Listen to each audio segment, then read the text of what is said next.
Hey guys, welcome back. We're here to talk about all the books that I read in the month of September. I'm also going to follow that up with some books that I'm planning to read here in October. And then I'm also going to show you books that I'm getting rid of and books that I have acquired this month. Realistically, maybe I'm supposed to make a different video just for that alone, but we're just going to squish it all together in one. As you know, it's just kind of a check-in at the end of the month with different goals that I had. So that's why I'm organizing this video in that way. So let's just go ahead and jump right on into it. The first book I read was So Thirsty by Rachel Harrison. This was such a treat. I'm so excited I did finally get to this book. I tested it out months ago because I knew it was a vampire book and I really wanted to read it. And I checked it out on audiobook through my library, and I did not vibe well. I could not listen to the audiobook of this one. For me personally, it was unfortunately the narrator's voice that she gave to the party girl best friend character that just grated on my nerves. I couldn't get it out of my head. I couldn't get into the plot because I was so distracted by this voice. So Thirsty follows these two best friends. They've grown up together. They used to party. They used to both be like party girls and just have a lot of fun together, but something happened to our main character that scared the bejesus out of her, and now she plays her life very cautiously. She finds herself in a loveless marriage, but she is too secure and too nervous to change that. Her and her best friend end up going on this like girls trip or something like that. One thing leads to another. Her best friend is like, hey, by the way, we're going to this party. And our main character's like, do you know them? And she's like, no, but that's what's so fun about it. Let's go. Don't be such a stick in the mud kind of thing. So really kind of pushes her to go. And one thing leads to another, and they find that maybe our main character was right to be cautious about going to this party. This is a vampire story, and in true Rachel Harrison fashion, this follows a lot of themes on women's issues, friendships, really kind of center focused on women versus like any kind of romance or anything like that. She also takes these subjects that can be very dark, but she adds her own kind of like humor and spin on things that just kind of make them really fun and lighthearted, but there is still a lot of meat to the stories, if you know what I'm saying. I thoroughly enjoyed this book. This is I do have planned a video after I read her latest work. I do have planned to do like a full in-depth video on my thoughts on all of her works, but I do think this is one of my favorites that she has published. The next one I read was Avalon. This was technically a pick from the TBR jar, only that was part of a video that I ended up scrapping and not editing, not publishing. Things just got really busy and I wasn't able to put together that video, but this was a jar pick and I am actually really happy that I did get to it. That being said, it's not a favorite. I did really love the concept of this. This follows like a band of misfits. So Avalon is a science fiction novel. It takes place like fully in space. We are following these characters who find themselves on a mission. Our main character is kind of in debt to this guy, and he's having these people, so he is kind of at the mercy of this guy that keeps sending him off on all these missions in order to pay back his debt. He's also keeping his spaceship as collateral, and he just really loves his spaceship. He wants it back so that he could just have the freedom, and he feels that being a space traveler is like the ultimate freedom. That's his happiness. He dreams of that. So he is presented with the opportunity that could lead him to paying off this debt in full and be free. It is very high risk.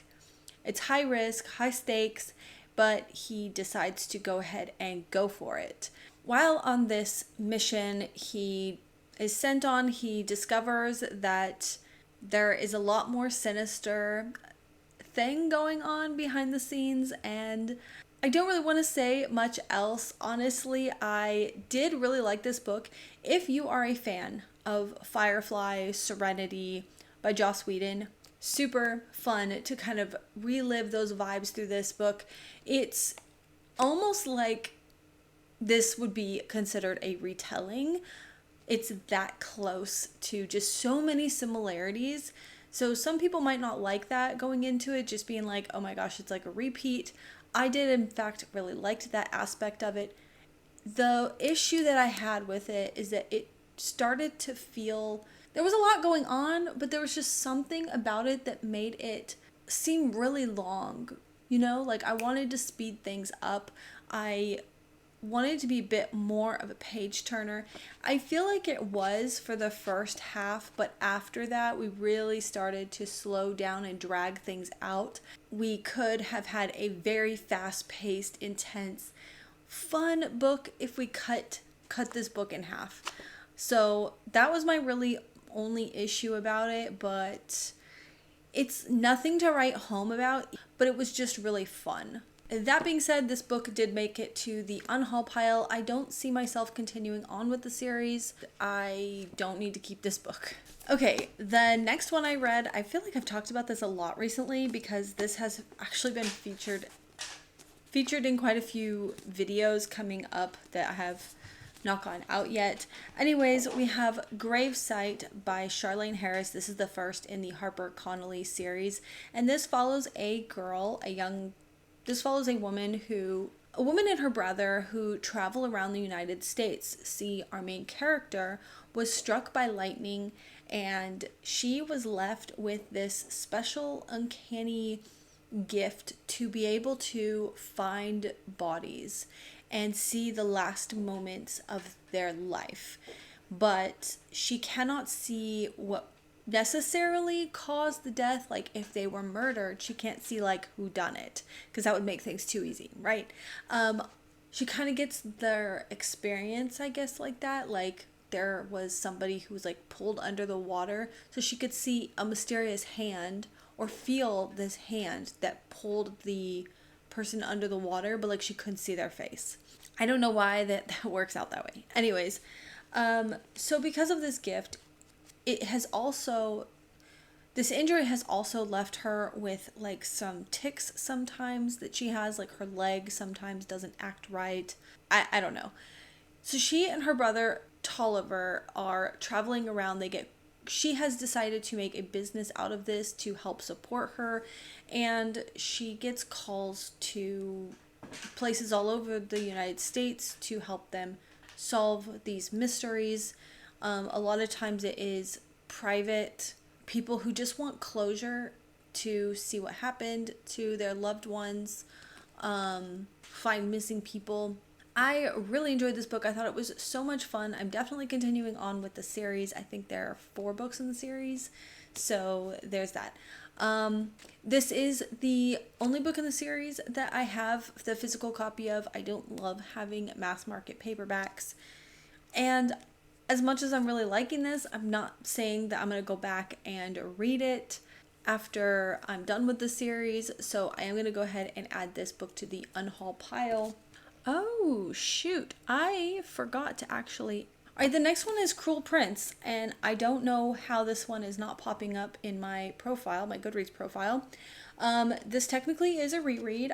The first time I read it years ago, before I was really understanding like fairy lore and stuff like that, and I didn't really like it. I was used to reading books where you're supposed to be rooting for the love interest and things like that, so it really took me by surprise, I guess, and I was like, what even is this? And I never continued on with it, but I have made it my mission to continue on with the series because I did hear that the 3rd book is like so worth it. So this is my second chance at this story, and I can definitely appreciate it so much more now than I did then. So we're following Jude. She and her two sisters were taken from the human world and brought to the fairy world because their father is a fairy and their mother took off with them and was hiding them out. And so for his revenge, he comes back, kills their parents, and takes them back to fairyland, where they then grow up. And it is very difficult for human children. It's very difficult for humans in the fairy world. There's all these rules, like don't drink the juice, don't like go to these parties. They do kind of have a lot of resentment towards their father because of this. But despite all that, Jude is determined to win a place in the court. And she can do this by going through this competition. So that's basically the gist of it. I have a really difficult time knowing what I feel about this. I think in a lot of ways, Jude is kind of annoying. Like, she is not the protagonist that I am rooting for. Like, I don't get her character, but I'm not done with the series. We're still continuing on. I definitely have heard that the Queen of Nothing is so much fun, makes the journey worth it. So here's to continuing on. Okay, the next one I'm not going to have a whole lot to say about because it's the second in a series. Under the Light, this is the second in the Light series by Laura Whitcomb. And this is a really short book. The first one in the series was also equally as short. I read the first one last month, and I was completely blown away. I was not expecting what this book ended up delivering. It is a ghost story, but instead of like following the living and seeing ghosts, you are actually following the perspective of the ghost. And the way it is written is just so beautiful. And it is all vibes, completely like very, very atmospheric, very melancholy throughout. We are following a ghost who basically has to be attached to a human.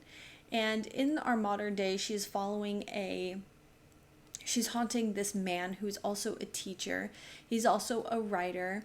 You're following along what she observes and all of her thoughts about her place being a ghost, the loneliness and things like that, and mostly how it is to be going through life and not being able to, or going through the world and not being able to control your environment. Like, she loves reading, she loves writing stories, but she can't like read a book. She's at the mercy of when her human is reading a book, she can kind of read over his shoulder. So things like that. That is just so interesting. It's just such an interesting perspective. So I just think it's such a fun and I think it's such an interesting perspective. But as we were talking about how no one can see her, one day somebody does see her. It's a really wild story. The second book. What are you doing, Sora? Hi. What are you doing? Ow, your nails. What are you doing? Are you done? You're gonna just hang out that you're pulling my hair. You're standing on my hair, pulling my hair. He's got like his back foot right here on my shoulder. Look at that. What a goofball.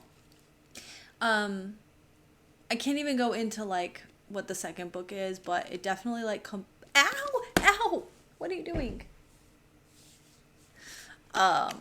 Yeah, such a good series. I highly recommend it. I'm unsure about whether or not to keep this book on my shelves. I don't have the first book. I'm trying to decide if this is even a series I would ever go back to. I don't know. So I probably will go ahead and unhaul. Okay, the next one is the third book, the final book in the Crescent City. Well, I don't know if it's final book. So far, the third book in the Crescent City series. So far, it's just a trilogy that I know of. I think she's going back and returning to A Court of Thorns and Roses and writing more in that series. And who knows where this is going to go from there. But for now, there are 3 books. I feel very accomplished that I have finished this beast of a book, and it was such a good time.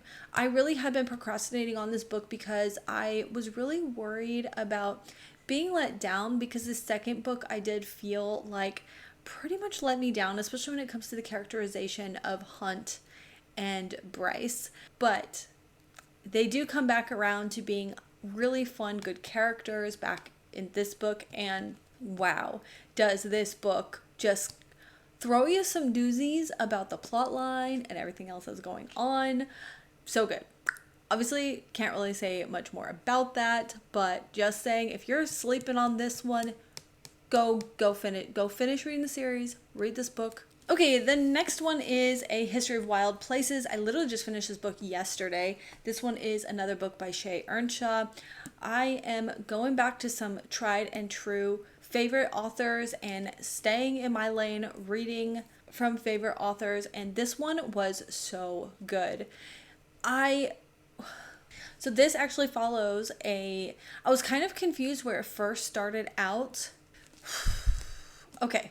The next one is A History of Wild Places by Shay Earnshaw. And man, did this book really get me. So freaking good. So we're following this guy named Travis, and he has this kind of uncanny ability for tracking people down. So Maggie St. James' family hires him to go and find her. She's been missing for, I think they said 4 years, or maybe it was more like 7 years. I think it was 4 years, something like that. She's been missing for a really long time. So they hire him, and he winds up, his storyline kind of trails off at a point. Then you're reading about this community in the woods, and they are terrified of what's beyond the woods outside of their community. They have a very distinct border around the community. They have been raised that if they leave the community, they can never come back because there is a disease. It's a black rot. It will kill them all. And so everyone lives in this fear, and so they stay in this close-knit community. However, certain things start to happen where they need to leave the community to get some help. And then that's a little bit of a catalyst for all this other stuff that's happening. This is magical realism, so there's some magical elements in this, and overall I really liked it. It was very creepy. If you have seen the movie The Village, it's very much like The Village. And that was one thing that I was consciously trying to just be like, who cares? Just enjoy the book. I wasn't a huge fan of the fact that it felt like it was just like taking this story and like kind of adopting the story. Definitely different situation though, I will say that, but it was really good. The twists, the turns in this, they definitely were very intriguing. There was kind of something at the end though that makes the beginning not make sense. I will say that. So take that for what you will.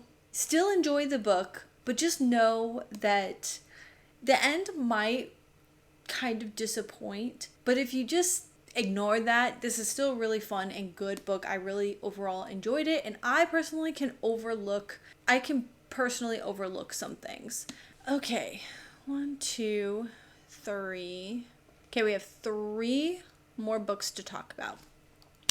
Okay, the next book that I read was My Vampire Plus One, and this is actually part of a series by Jenna Levine. I read the first one, My Roommate is a Vampire. Was it last month or the month before? Either way, I really had so much fun with it. It is one that I keep returning to talk about because it was really refreshing. It was really fun. And this one also was really fun and lighthearted. I think, so this one you could completely read without reading the first one, I think. Pretty sure. Because this second book follows 2 different characters than the characters that you follow in the first one. However, and this is completely on me because I forgot the names of the characters in the first book, but I think that the characters kind of do overlap. Like I think that our vampire in this is friends with the characters from the first book, even though so they're kind of part of, I think that's how it runs. Anyways, this follows a young woman whose family's kind of harping on her because she's single, she's a workaholic, and she is an accountant. That comes up a lot. She's an accountant. And she hasn't had a date in years. Well, she gets invited to a wedding, and they're really insistent on, like, come on, bring somebody. Don't you have somebody in your life? And so she just doesn't want to have to deal with her family criticizing her lack of love life. So she finds this opportunity of, like, hey, she finds this opportunity, I guess, to ask someone to be her, like, fake plus one just to get through this deal with her family, and it turns into this whole big thing. He ends up having to jump in on other events surrounding the wedding, and it's really sweet. There is a lot of conversation about our main character being an accountant and, like, I guess certain attributes that apparently accountants have. I get that it's supposed to be a kind of a workplace. It's supposed to be like workplace humor or something like that, which I'm really kind of not aware of why that's funny. But if you're an accountant or work with accountants or whatever, maybe you would find that particularly fun aspect of the story. So there was that one. I really enjoyed that one. And I know she's going to have another book coming out. And I think there's going to be a third book in the series that's going to be published very soon. Road Trip with a Vampire. And I don't know when that published date is supposed to be on that one, but I do look forward to that. Okay, the next one I read is The Return by Rachel Harrison. Yes, another Rachel Harrison. As I said, I am determined to read everything this woman has published. Unfortunately, this is so far the least favorite one. So The Return follows these... Okay, how do I explain this book? Okay, so The Return. So it follows this friend group, and one of their friends, Julie, has just vanished. And she's been gone for like 2 years. And when she comes back, she's found like in her same clothes as if she's never changed in 2 years. She's a shell of a person. And so the rest of her friends decide to give her a vacation. And they take her to this kind of a different kitschy, I guess kitschy is the right word, kind of a thematic hotel where they have these suites that are kind of picked out based off their personality characteristics, because each of the friends is very different personality. And so the organizer of this group has picked out the suite for each of the girls, for each one of her friends, and they're all they all supposedly themed towards what they would like as a person. That was really difficult to articulate that, but I think you know what I mean. For instance, if one girl is kind of like a girly girl, she's gonna get the pink room, and it is like a princess room. I'm not saying that there's a princess room. I'm just saying, for example, one girl is like kind of more into like goth stuff and like, yeah, anyways. So here they are at this hotel, and it's a little bit bizarre. Their rooms were not exactly what they were expecting. Julie's room and our main character's room end up getting switched, so they're in different rooms. Our main character keeps feeling like she is like being watched. So there's that, where it starts amping up and setting the scene for this very kind of spooky read. Spooky hotel kind of feeling. And then the story carries on as these friends are trying to enjoy their vacation. Now, I ended up giving this book 2 stars. It definitely was ooky and spooky.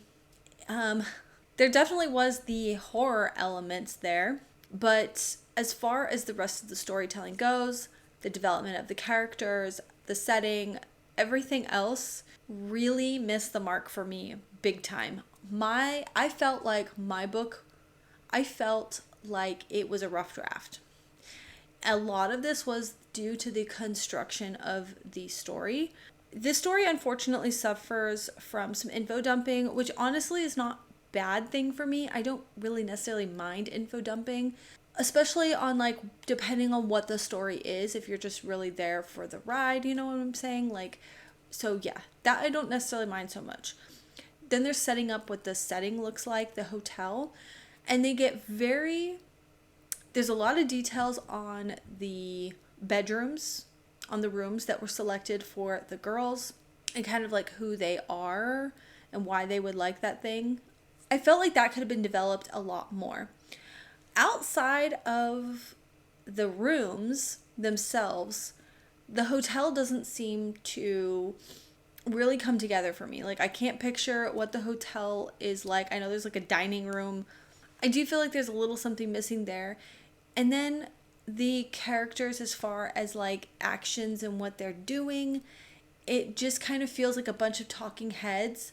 I honestly got really bogged down with the repetitive conversations that they keep having with each other. They do a lot of background talking about Julie herself and how they feel that she's different, which I get to a point where they're all kind of experiencing that Julie is acting really weird. But then there's a lot of talking in circles, and like all this dialogue between these women feels so uninteresting, and I feel like most of the book is just them talking and not doing very much of anything. And then we have the creepy elements that come in, which is pretty decent. But, and like, just as I'm thinking, wow, we've just been sitting in our rooms and going back and forth to their rooms, and then our main character like just gets there, goes and checks in on her friends. They have a conversation. Then she goes back to her room and sleeps. And then there's like creepy stuff in her room. And then she goes back and is trying to figure out what they're supposed to be doing. So unfortunately, this book really kind of let me down. And the last book I read was The Bewitching by Sylvia Moreno Garcia. I was very excited for this book, even though the last couple of books that I've read by this author kind of let me down. But I was like, here we go. I'm very, very excited about this book because it features witches and stuff like that. And so this book follows 3 women in 3 different eras and how they encounter witchcraft. Theoretically, I do understand what she's trying to do with this. So I thought that was very interesting. Right off the bat, we are going to be talking about witchcraft, how it changes through the ages, how it affects these women's lives.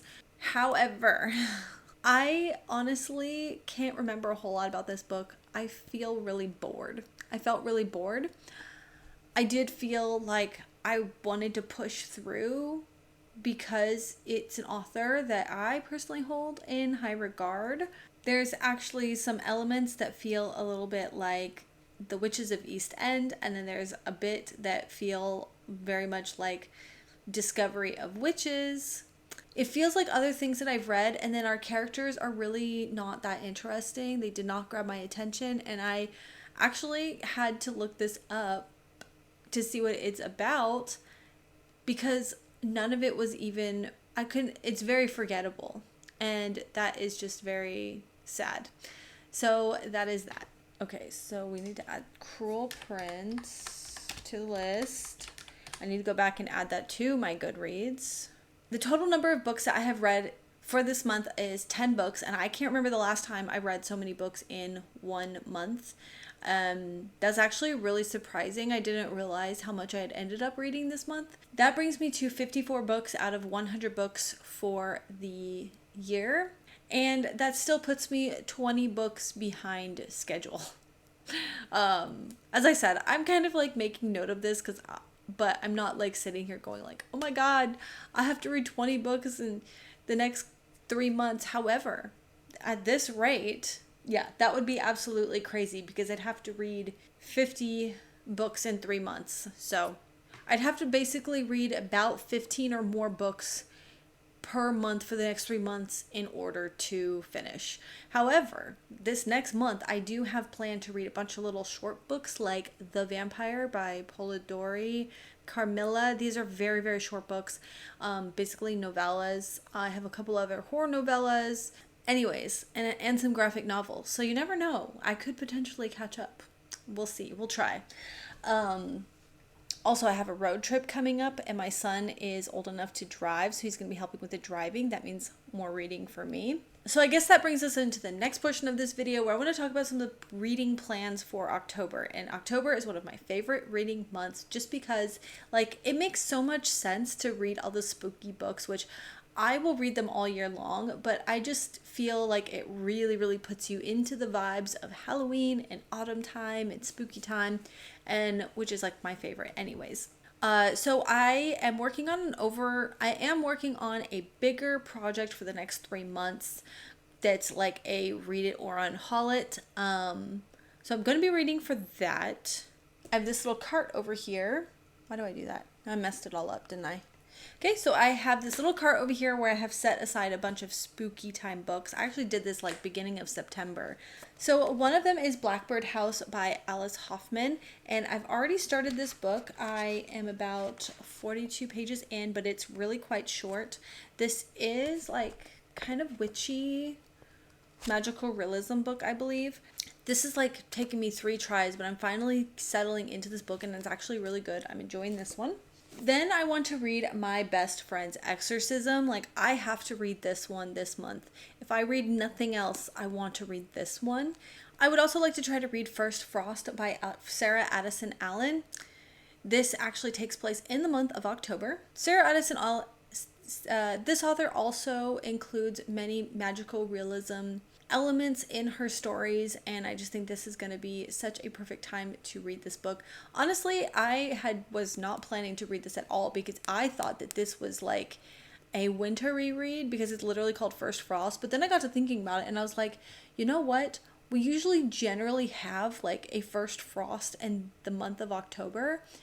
Where I live in Alabama as well, sometimes like we've had a lot of rain or it gets really cold, because you never know what Halloween is going to bring. So we always have to plan that the kids should have like a warm-ish Halloween costume just in case of weather.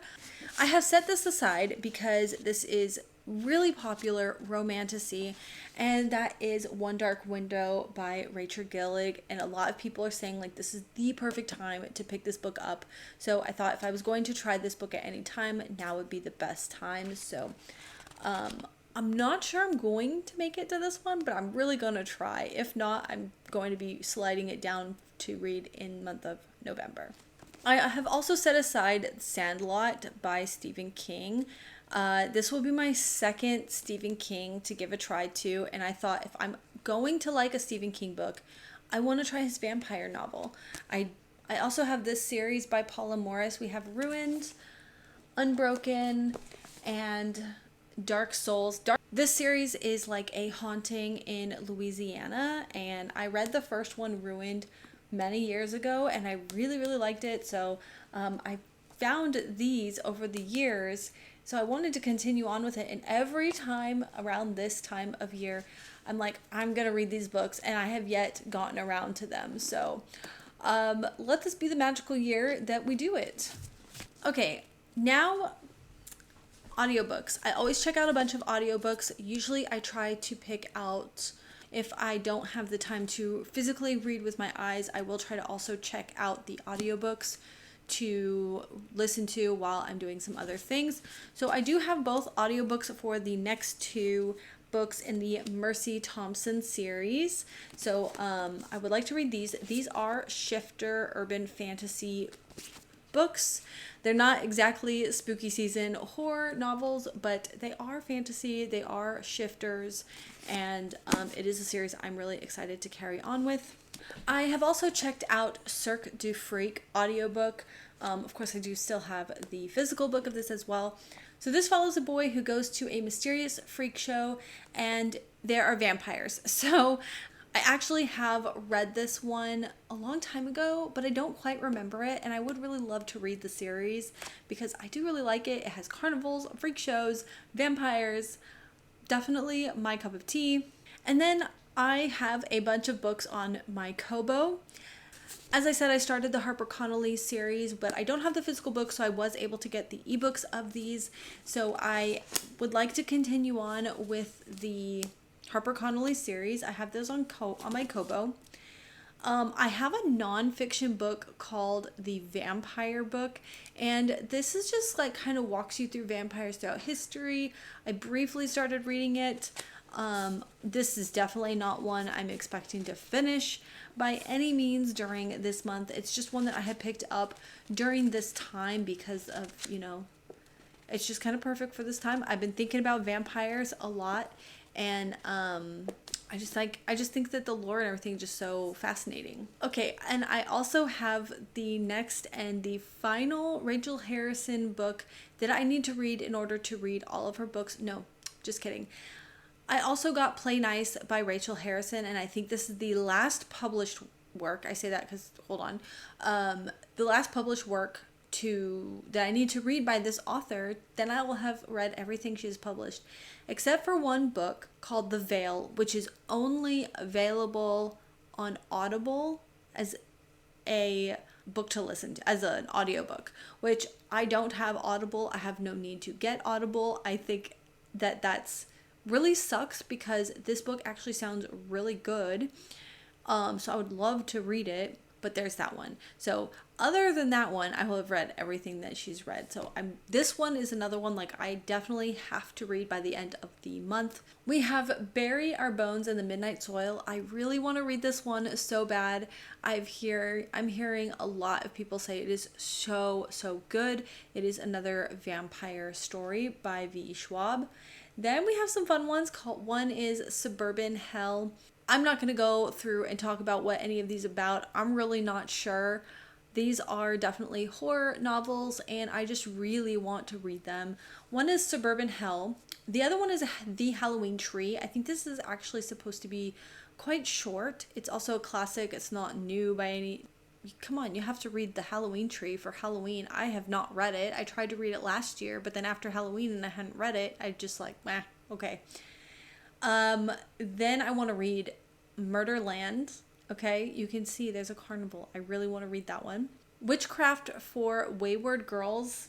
That is another Grady Hendrix book. I'm not sure I'm going to get to that one.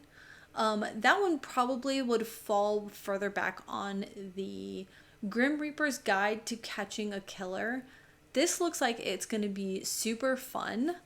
Then I have a list of just short stories, or like novella length books. We have Sour Candy. I've heard this one's a really fun horror novel. Bloom. I didn't realize that this one is so short, and I've also heard it's very, very good. Something Wicked This Way Comes. Then we have This Salt Grows Heavy. This is supposed to be another vampire story. Are we noticing a theme here? All right, so yay, I am so excited. I feel like the last few days I've just been waiting for October to hit so that I could just be like, all right, it is horror season. But I know that seems really silly. We are also leaving next week to go to Florida. We're going to do Halloween Horror Nights. And we're going to do Halloween Horror Nights at Universal Studios. I am so very excited for that. That is something that we really love. And then let me regroup here in just a minute, and we will talk about the ins and outs. So this, and then we're going to talk about the books that I am getting rid of and the books I have collected this month. Okay, so here are the books that I have acquired this month. All of these were either thrifted or traded, and I actually found a couple of these for free. So we're just gonna start at the top. And when I say traded, I mean I took in my books from unhauls before and traded them for store credit and acquired some of these. I am so lost in what I got last month because it was kind of a weird month. So I don't know which ones were which, but I'm just going to show them. We're probably not going to talk about what they're about very much. It's just going to be kind of almost like rapid fire. So here's the first one, The Stories of Vladimir Nabokov. Blood Memories by Barb Hendy. This author has also written this series, Dampier, which is, both of these are actually compared to being Lord of the Rings meets Buffy the Vampire Slayer. The Night Watchman by Louis, I don't want to butcher her last name. This was a winner of the Pulitzer Prize. So immediately this grabbed my attention because of the video I did last year. But it also does sound pretty good. It's definitely not like in my comfort zone. I probably should have thought twice before bringing this one home, just because I've kind of been going through a phase where I'm kind of getting rid of a lot of those books. I don't know. We'll just have to see how that goes. Then I got a copy of Nettle and Bone. I'm actually so excited that I found this because I have tried to read this book before, but it was an audiobook. I didn't vibe with it well, but I know that many times, more often than not, a lot of books that don't work well as audiobooks actually work really good as read it with your eyes, like physical books. So I do want to give this one another try. Forest of a Thousand Lanterns by Julie C. Dow. Midnight at Blackbird Cafe. And just look at this cover. This one's basically giving Sarah Addison Allen vibes and what I love about her stories. And this one says truly magical realism at its best. So I definitely just have to give this one a try. This cover is making me hungry. This one I've been really wanting to read for a long time. I'm really excited. I actually found a copy of it, and that is Big Swiss by Jen Began. This one's actually an advanced reader's copy that somebody, I guess, gave away. Clearly they didn't read it. This is an anthology of American Gothic tales. This includes stories by Nathaniel Hawthorne, Edgar Allan Poe, H.P. Lovecraft, Shirley Jackson, Ray Bradbury, Anne Rice, Peter Straub, Stephen King, and 38 others. There's actually quite a few short stories I had on my Kobo that I wanted. I'm actually going to have to check and see if any of the stories I was interested in that are on my Kobo are in this collection. I wonder. Of course, sometimes I like to pick things on my Kobo, especially short stories on my Kobo, because I will carry it everywhere, so I can just pull it out whenever. So this has Legend of Sleepy Hollow. I do actually really want to read that one, even though it wasn't originally on my list. Oh, this has the yellow wallpaper. I would love to dip into some H.P. Lovecraft. The Outsider is in this one. A Rose for Emily by William Faulkner. The Lovely House by Shirley Jackson. All right. The next two are technically because I already had the first one, and that is Stargazer and Afterlife. I think it actually goes Afterlife, then Stargazer. The first one is Evernight, and then we have these two books. This is a series that was recommended to read if you are a Twilight fan, so that's why these were really on my radar. I'm not sure how well these are going to work for me just because of the era it came out and stuff like that, but I'm really hoping that I like them. I'm so excited I found this. This is a book that I've been really wanting to read for a while, The Gilded Wolves. At least I hope it goes really well. It's just everything I've heard about what this book is about just seems so good. So I found another Dragonlance book. This is the first, The War of Souls, Volume 1. These keep popping up as free books to pick out at my library's like little free library area. My son is really into Dungeons and Dragons, and the creators of Dungeons and Dragons actually wrote these books. So I was like, this is really going to be interesting. So I found a couple more cozy mysteries. Death by Bubble Tea, and we are big bubble tea lovers in this house. Tempest in the Tea Leaves. This is a paranormal one as well. No, maybe not paranormal, but our main character actually reads tea leaves, I think. And that aspect of the story just had me, so this is a play on the Robin Hood story, but I think it just it sounded so good. Then we have the Revenant Games by Margie Fuston, and I have actually read two other books by this author, and she has a huge influence from Buffy the Vampire Slayer, so I will continuously read her books, even if her style of writing isn't to my taste per se. Not 5-star quality writing from this author exactly, but I do still enjoy her creativity and the way that she really brings in the Buffy the Vampire Slayer ultimate fandom characters into. Then we have Polaris Rising. This is a science fiction, forced marriages, political, seems like a lot of cool stuff in this. And then I have another TJ Klune book, Somewhere Beyond the Sea. I think this is the sequel to House in the Cerulean Sea. Yeah. Okay, and finally, all the books that I'm deciding to get rid of. And that is Night Film by Marisha Pessl. And this is an author that I tried another book of, and I really did not like it. It felt very, very pretentious in a way I just did not enjoy. Greenwich Park.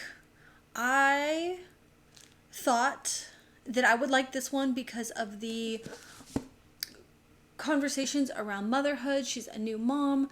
This is a thriller, lots of secrets. I did not like it at all. I just couldn't get into it. Apparently I don't really like stories from new moms, pregnant moms, really like what their experience is like. And I think that's just because I am past that stage in my life. But I don't even think that even if I was there in the moment going through it, I just don't necessarily think that I like that, because I don't care about the pregnancy stories and stuff. People like us, I wanted to like this book so much, and it was just not it. The characters are absolutely insufferable. I feel like I've read this book a million times, only this one's done poorly.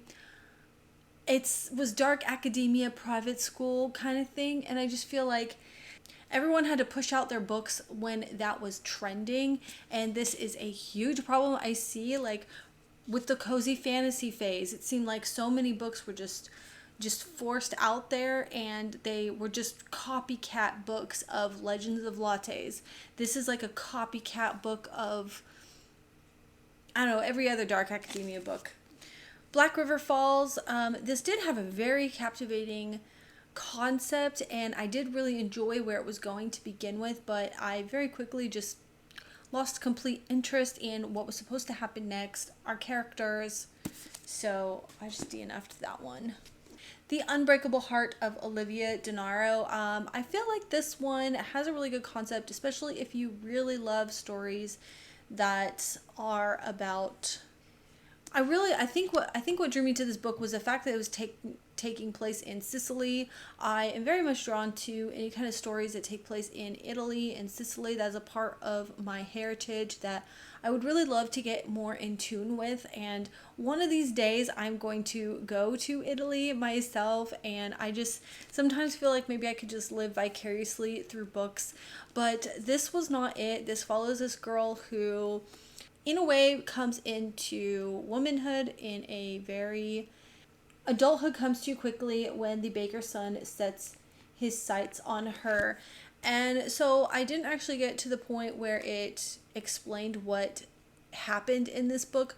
Usually that's something that I have enjoyed in books before, enjoyed reading about. But I just think that they had it started going into like using this blood orange as very flowery, poetic description of, a symbol of the London Seance Society. I can't tell you how disappointed I was. I could not get into this book. I read The Lost Apothecary by this author, Sarah Penner, and I really loved that book. It was so good. I loved the characters. This was very boring. This cover is absolutely to die for. We're following some people in the Seance Society, right? But halfway through the book, no one's doing any kind of seances. I was so bored, and I, at that point, did not even care whether or not they did a seance or not, because it was probably going to be boring, so I ended up DNFing that. And both of these books, we have Tandem and Tether. These are young adult science fiction, and it involves parallel universes. That's all I can remember. All I know is that I very quickly DNF'd this just because I could tell from the tone of the story how it started setting up, how we were building up to something, and I was like, this is just not going to be it. It wasn't going to be for me, so DNF that one. Okay, this one's really sad to finally decide that this is just not going to be the book for me, and that is Can't Spell Treason Without T. I found this, wow, this was like an incredible find when I found it. It feels very kind of cheesy in a way, and it also feels like this kind of is piggybacking off of the whole Legends and Lattes phenomenon. Cannot get into this book, so we're getting rid of that one.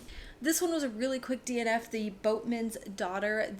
It takes place in like the Louisiana Bayou, but we started off in this very weird like fever dream, well, horror nightmare-esque place, and it just right off the bat just seemed way too weird. I don't like dream sequences. I have liked some dream sequences, but I am so very picky about it. It will just throw me off. Yep, just not for me. House of Sand and Fog. I actually just watched this movie last night, and I was going to maybe kind of dip into this book, and I was like, let me just watch the movie. And if I'm still interested, then maybe I'll reread the book. Maybe I'll read the book. But I really did like the movie. It's really weird and twisty. I can't even like believe how that all came full circle. It was really twisty, really weird. I understand why people really like this, but I also don't see myself now, knowing the story, wanting to go back and read this book. Books Girl with a Dragon Tattoo and The Girl Who Played with Fire. I had this so hyped up. I've been carrying this around for years. Thought I was really gonna like it. Just high praise about this very political drama, mystery, thriller, all this stuff going on. Her main character, Lisbeth, just being like this total badass, and I cannot get into it. For the life of me, I cannot get into it. I've literally attempted the audiobook like 3 times. I sat down, cleared my day to try to read this. My brain instantly just shuts off, doesn't want to hear it, goes to sleep. So I'm just giving up on this. Okay. Uncharted. This follows a girl who loves fantasy.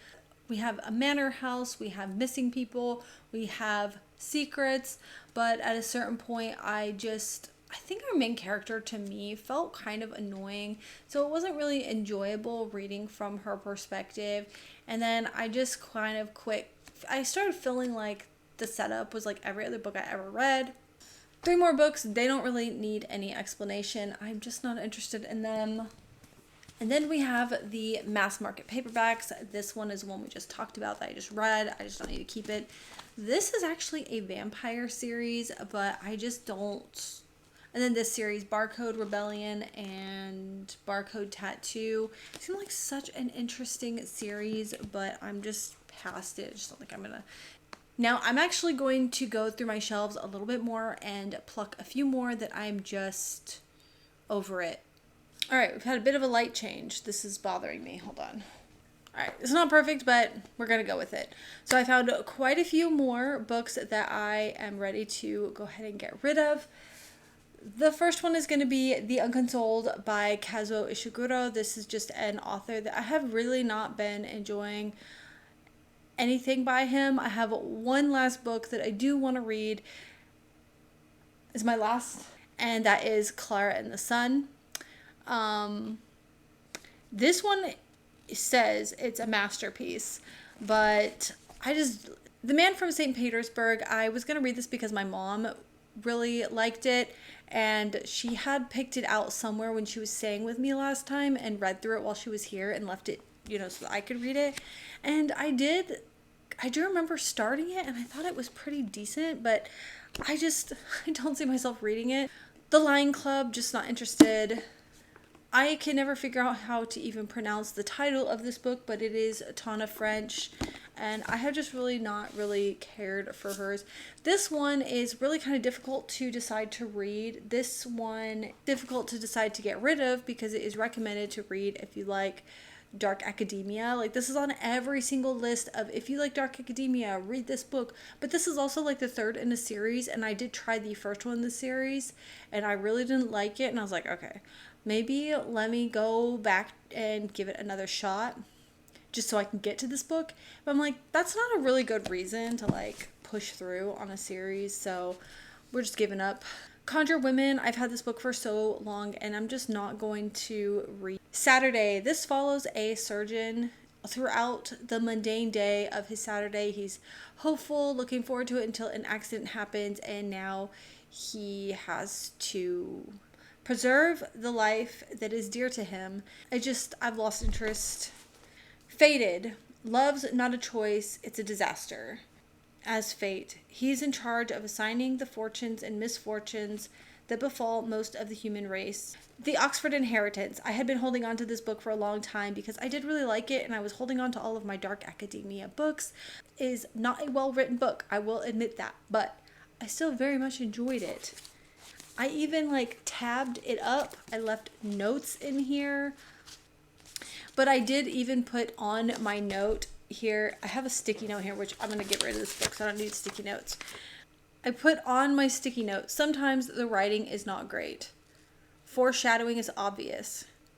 I just don't really need to keep this book anymore. I'm not going to return to. Then also Avalon, as I mentioned before, and Under the Light. Don't need to hold on to those. My store credit will be a lot more appreciated. The Woodsman's Daughter. Alright guys, that's the end of this video. Thank you all so much for watching, and we'll see you soon. Bye.